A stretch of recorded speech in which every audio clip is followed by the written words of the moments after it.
Price the lord. ಯೇಸು ಕ್ರಿಸ್ತರ ಉನ್ನತವಾದಂಥ ಮಹಿಮೆಗಳ ನಾಮದಲ್ಲಿ ನೀವೆಲ್ಲರಿಗೂ ನಮ್ಮ ಜೀಸಸ್ ಲವ್ಸ್ ಪ್ರೇಯರ್ ಮಿನಿಸ್ಟ್ರೀಸ್ ಮೂಲಕ ವಂದನೆಗಳನ್ನ ಸಲ್ಲಿಸ್ತಾ ಇದ್ದೇನೆ.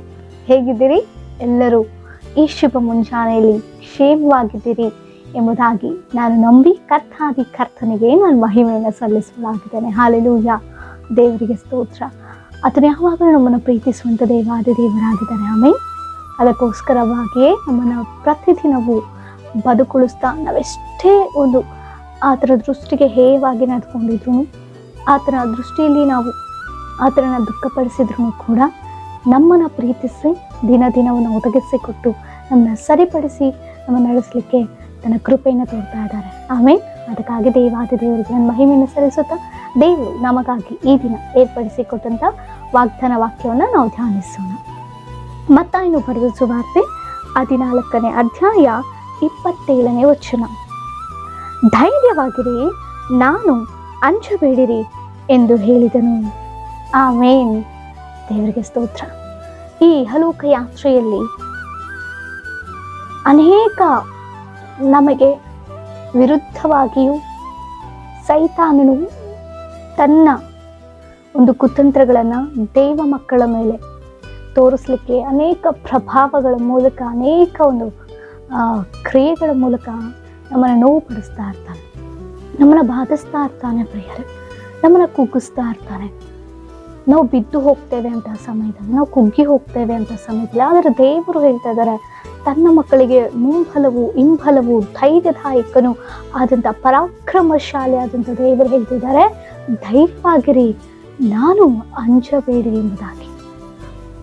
ಈ ಒಂದು ಸಂದರ್ಭ ನಿಮಗೆ ಗೊತ್ತೋ ಪ್ರಿಯರೇ? ಯಾವ ಸಂದರ್ಭದಲ್ಲಿ ದೇವರು ಈ ಮಾತನ್ನು ಹೇಳಿದ್ರು ಎಂಬುದಾಗಿ ನಿಮಗೆ ನೆನಪಾಗ್ತಾ ಇದೆಯಾ?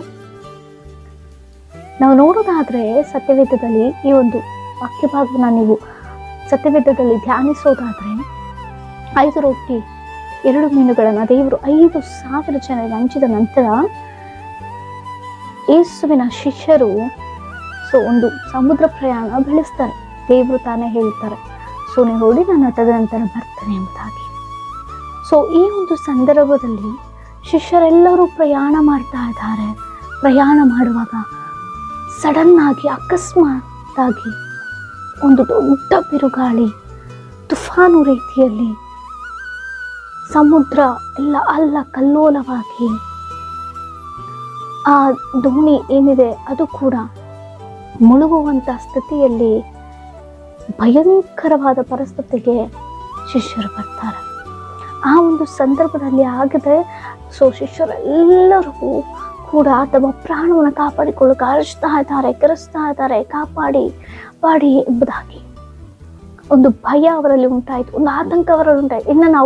ಇನ್ನು ನಮ್ಮ ಸ್ಥಿತಿ ಮುಗೀತು, ಇನ್ನು ನಾವು ಪ್ರಾಣವನ್ನು ಕಳ್ಕೊಳ್ತೇವೆ, ನಮಗೆ ಬದುಕಿಲ್ಲ, ಏನು ನಮಗೆ ಯಾವತ್ತೂ ಕೂಡ ಇಂಥ ಭಯಂಕರವಾದ ಸ್ಥಿತಿಯನ್ನು ನೋಡೇ ಇಲ್ಲ. ಯಾಕಂದ್ರೆ ಪ್ರಿಯರೇ, ಆ ಒಂದು ಶಿಷ್ಯರಲ್ಲಿ ನಾವು ನೋಡುವಾಗ ಬೆಸ್ತರೇ ಅನೇಕರಿದ್ರು. ಆಮೇಲೆ ಅವ್ರಿಗೆ ಗೊತ್ತು ಸಮುದ್ರದಲ್ಲಿ ಯಾವಾಗ ತುಫಾನು ಬರುತ್ತೆ, ಬಿರುಗಾಳಿ ಬರುತ್ತೆ, ಇಂಥ ಸ್ಥಿತಿಗತಿಗಳು. ಆದರೆ ಯಾವತ್ತಿಗೂ ಎಂದಿಗೂ ನೋಡದಂಥ ಒಂದು ಸ್ಥಿತಿಯನ್ನು ಆ ದಿನ ಅವರು ಒಂದು ಅನುಭವ ಮೂಲಕ ಅನುಭವಿಸ್ತಾ ಇದ್ದಾರೆ. ಅಂತಹ ಸಮಯದಲ್ಲಿ ಆಗಿದೆ ದೇವರು ಅವರೊಟ್ಟಿಗೆ ಮಾತನಾಡ್ತಿರೋದು. ದೇವರು ತಾನೇ ನನಗೆ ಆ ಸಮುದ್ರದಲ್ಲಿ ನಡೆದುಕೊಂಡು ಬರ್ತಾ, ಧೈರ್ಯವಾಗಿರಿ, ನಾನು ಅಂಜಬೇಡ್ರಿ ಎಂಬುದಾಗಿ ಧೈರ್ಯದ ಮಾತನ್ನ, ಒಂದು ಬಲಪಡಿಸುವ ಮಾತನ್ನ, ಒಂದು ಸಮಾಧಾನ ಪಡಿಸುವಂತ ಮಾತನ್ನ ದೇವರಲ್ಲಿ ಮಾತನಾಡ್ತಾ ಇದ್ದಾರೆ. ಇಲ್ಲಿ ನಾವು ನೋಡುವಾಗ ಶಿಷ್ಯರು ದೇವಾದಿ ದೇವರು ಕ್ರಿಸ್ತೇಸುವಿನ ಜೊತೆಯಲ್ಲೇ ಇದ್ದುಕೊಂಡು ದೇವಾದಿ ದೇವರನ್ನ ನೋಡ್ತಾ, ಅದರ ಮಾತುಗಳನ್ನ ಕೇಳ್ತಾ, ಅದರ ಅದ್ಭುತ ಕಾರ್ಯಗಳನ್ನ ನೋಡ್ತಾ, ಅವರು ಕೂಡ ಅಭಿಷೇಕವನ್ನು ಹೊಂದಿಕೊಂಡು, ಅಧಿಕಾರವನ್ನು ಹೊಂದಿಕೊಂಡು, ಅವರು ಕೂಡ ಕ್ರಿಸ್ತೇಸುವಿನಲ್ಲಿ ಅದ್ಭುತಗಳನ್ನ ಮಾಡ್ತಾ, ಅನೇಕರಿಗೆ ಬೋಧನೆ ಮಾಡ್ತಾ, ಪ್ರಾರ್ಥನೆ ಮಾಡ್ತಾ, ಇಂಥ ಸ್ಥಿತಿಯಲ್ಲಿದ್ದಂಥ ಶಿಷ್ಯರೇ ಆಗ ತಾನೇ ಒಂದು ಅದ್ಭುತ ಕಾರ್ಯವನ್ನು ನೋಡಿ ಪ್ರಯಾಣ ಬೆಳೆಸಿದಂಥ ಶಿಷ್ಯರು ಸಡನ್ ಆಗಿ ಅವರ ಅವಿಶ್ವಾಸವನ್ನ, ಅವರ ಅಪನಂಬಿಕೆಯನ್ನ ತೋರಿಸ್ತಾ ಇದ್ದಾರೆ. ಭಯ ಆಯ್ತು ಅವರಿಗೆ, ದೇವರನ್ನ ನೋಡಿ ಭಯ ಪಡ್ತಿದ್ದಾರೆ, ಭೂತ ಎಂಬುದಾಗಿ ಅಂದುಕೊಳ್ತಾ ಇದ್ದಾರೆ. ಪ್ರಿಯರೇ, ದೇವರು ಮಾತನಾಡಿದಾಗ್ಯೂ ಅವರನ್ನ ಗ್ರಹಿಸ್ಕೊಳ್ಳಿಕ್ಕೆ ಸಾಧ್ಯ ಆಗ್ತಿಲ್ಲ. ಕೆಲವೊಂದು ಸಂದರ್ಭದಲ್ಲಿ ನಾವು ಕೂಡ ಈ ಇಹಲೋಕದ ಯಾತ್ರೆಯಲ್ಲಿ ಅನೇಕ ಭಯಂಕರವಾದ ಆಕಸ್ಮಿಕವಾಗಿ ಬರುವಂಥ ಅಕಸ್ಮಾತ್ ಆಗಿ ಬರುವಂಥ ಕೆಲವೊಂದು ಪರೀಕ್ಷೆಗಳಾಗಿರ್ಬೋದು, ಕೆಲವೊಂದು ಶೋಧನೆಗಳಾಗಿರ್ಬೋದು, ಕೆಲವೊಂದು ಅನಾರೋಗ್ಯ ಸ್ಥಿತಿಗಳಾಗಿರ್ಬೋದು, ನಾವು ಸಹಿಸಿಕೊಳ್ಳಲಾಗಂಥ ಪರಿಸ್ಥಿತಿಗಳು ನಮಗೆ ತಿಳಿಯದೆ, ಅದರ ಅನುಭವವೂ ಕೂಡ ಇಲ್ಲದೆ, ಅದರ ಬಗ್ಗೆ ನಾವು ಕೇಳದೆ ಇದ್ದಂಥ ಸ್ಥಿತಿಯಲ್ಲಿ ನಾವು ಕೂಡ ಹೋಗ್ತಾ ಇರುವಾಗ ದೇವರು ನಮ್ಮನ್ನು ಧೈರ್ಯಪಡಿಸ್ತಾ ಇರ್ತಾರೆ. ನಿಜವಾಗಿಯೂ ಆತನ ಸ್ವರವನ್ನು ಕೇಳಿಸಿಕೊಂಡವರು, ನನ್ನ ದೇವರನ್ನೊಟ್ಟಿಗೆ ಮಾತನಾಡ್ತಿರೋದಾಗಿ ಕೇಳಿಸಿಕೊಂಡವರು ಮಾತ್ರವೇ ಆತನನ್ನು ನಂಬಿ ಧೈರ್ಯವಾಗಿರಲಿಕ್ಕೆ ಸಾಧ್ಯ ಆಗುತ್ತೆ. ಆಮೇಲೆ ನೀವು ಯಾವ ಸ್ಥಿತಿಯಲ್ಲಿದ್ದೀರೋ ನನಗೆ ಗೊತ್ತಿಲ್ಲ, ಎಂಥ ಆತಂಕಗಳನ್ನು ನೀವು ಎದುರಿಸ್ತಿದ್ದೀರೋ, ಎಂಥ ಹೋರಾಟಗಳಲ್ಲಿ ನೀವಿದ್ದೀರೋ, ಕೋರ್ಟ್ ಕೇಸ್ಗಳು, ಅದರ ಅನುಭವ ಕೂಡ ಗೊತ್ತಿಲ್ಲ, ಒಂದು ಪೊಲೀಸ್ ಸ್ಟೇಷನ್ ಮೆಟ್ಟಲು ಕೂಡ, ಒಂದು ಕೋರ್ಟ್ ಮೆಟ್ಟಲು ಕೂಡ ಹತ್ತದಂಥ ಸ್ಥಿತಿಯಲ್ಲಿ ನೀವಿದ್ದಾಗ ಅಕಸ್ಮಾತಾಗಿ ಯಾರೋ ಮೂಲಕವಾಗಿ ನೀವು ಅಂಥ ಸ್ಥಿತಿಗೆ ಹೋಗುವಂಥ ಪರಿಸ್ಥಿತಿ ಏರ್ಪಡ್ತೇನೋ, ಭಯ ಆಗ್ತಿದೆಯೇನೋ, ಗೊಂದಲ ಆಗ್ತಿದೆಯೇನೋ, ಆದರೆ ದೇವರು ಹೇಳ್ತಾರೆ ಧೈರ್ಯವಾಗಿರಿ, ನಾನಿದ್ದೀನಿ, ಅಂಜಬೇಡ್ರಿ ಎಂಬುದಾಗಿ. ಆಮೇಲೆ ಹಾಲೆಲೂಯಾ, ದೇವರಿಗೆ ಸ್ತೋತ್ರ. ಇಂತಹ ಪರಿಸ್ಥಿತಿ ಬಂದು ಅನೇಕ ಸಂದರ್ಭದಲ್ಲಿ ನಮ್ಮ ನಡತೆಗಳಿಂದ ನಾವು ದೇವರನ್ನ ದುಃಖಪಡಿಸಿದಾಗ್ಯೂ, ನಮ್ಮ ಪ್ರವರ್ತನೆಗಳಿಂದ ಮನುಷ್ಯನ ದುಃಖಪಡಿಸಿದಾಗ್ಯೂ ಕೂಡ ಅದರಲ್ಲಿ ನನ್ನನ್ನು ಕೂಡ ಸೇರಿಸ್ಕೊಂಡು ಮಾತಾಡ್ತಿದ್ದೇನೆ. ಹಾಲೆಲೂಯಾ. ನಿಜವೇ ಅನೇಕ ಸಂದರ್ಭ ಮನುಷ್ಯರಂತ ನಾವು ಅನೇಕ ಎಡವು ಬೀಳ್ತಾ ಇರ್ತೇವೆ, ಆದರೆ ದೇವರು ನಮ್ಮನ್ನು ಸರಿಪಡಿಸ್ತಾರೆ, ದೇವರು ನಮ್ಮನ್ನು ಧೈರ್ಯಪಡಿಸ್ತಾರೆ. ನಾವು ಕುಗ್ಗಿದಾಗ್ಯೂ, ನಾವು ಬಿದ್ದಾಗ್ಯೂ ಅದನ್ನು ಎಬ್ಬಿಸಿ ನಡೆಸುವಂಥ ದೇವರು.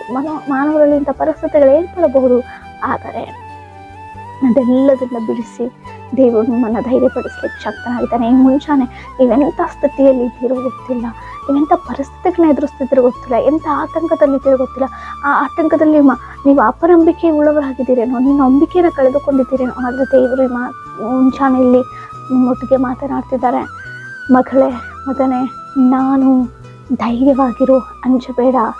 ನಿನ್ನ ಪರಿಸ್ಥಿತಿಗಳೆಲ್ಲರಿಗೂ, ನಿನ್ನ ಗಂಡನಿಗೆ, ನಿನ್ನ ಹೆಂಡತಿಗೆ, ನಿನ್ನ ಮಕ್ಕಳಿಗೆ, ನಿಮ್ಮ ನೆರೆಯವರಿಗೆ, ನಿಮ್ಮ ಬಂಧುಗಳಿಗೆ, ನಿಮ್ಮ ತಂದೆ ತಾಯಿಗಳಿಗೆ, ನಿಮ್ಮ ಅಕ್ಕ ತಂಗಿಯರಿಗೆ, ಯಾರಿಗೂ ಒಡ ಹುಟ್ಟಿದವರಿಗೆ ಗೊತ್ತಿದ್ರು ಗೊತ್ತಿಲ್ಲದ್ರು, ನಿಮ್ಮ ಸ್ನೇಹಿತರಿಗೆ ಗೊತ್ತಿದ್ರು ಗೊತ್ತಿಲ್ಲ ಅಂದ್ರೂ ಕೂಡ ನಿನ್ನನ್ನು ಪ್ರೀತಿಸುವಂಥ ನಿನ್ನ ಸ್ನೇಹಿತ ಆಗಿಯೂ, ನಿನ್ನ ತಂದೆಯಾಗಿಯೂ, ನಿನ್ನ ತಾಯಿಯಾಗಿಯೂ, ನಿನ್ನ ಬಂಧುವು, ಮಿತ್ರನು, ಯಜಮಾನನು, ಸಮಸ್ತವೂ ಆಗಿ ಸರ್ವಶಕ್ತರಾದಂಥ ದೇವರಿಗೆ ನಿನ್ನ ಪರಿಸ್ಥಿತಿ ಗೊತ್ತು.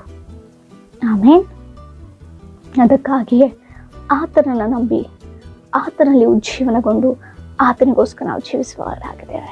ಹಾಲೆಲೂಯಾ. ಅದಕ್ಕಾಗಿ ದೇವರಿಗೆ ಸ್ತೋತ್ರ.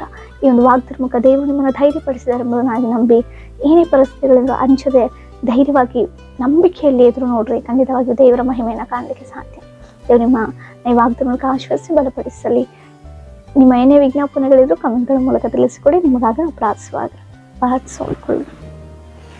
ಸ್ತೋತ್ರ. ಅಪ್ಪ ಪರಿಶುದ್ಧರಾದ ದೇವರೇ, ಮಹೋನ್ನತನಿಗೆ ವಂದನೆ. ಜೀವಳ ಜೀವಾಧಿಪತಿ ಅಂತ ದೇವರ ಸ್ತೋತ್ರ. ಹೌದು ಸ್ವಾಮಿ, ಈ ವಾಗ್ದಾನ ಮೂಲಕ ನಮ್ಮನ್ನು ಎಷ್ಟೋ ಧೈರ್ಯಪಡಿಸಿದಿರ, ಎಚ್ಚರಿಸಿದಿರ.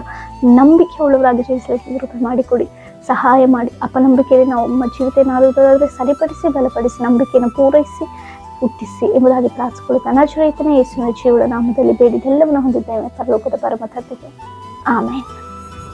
Price the lord.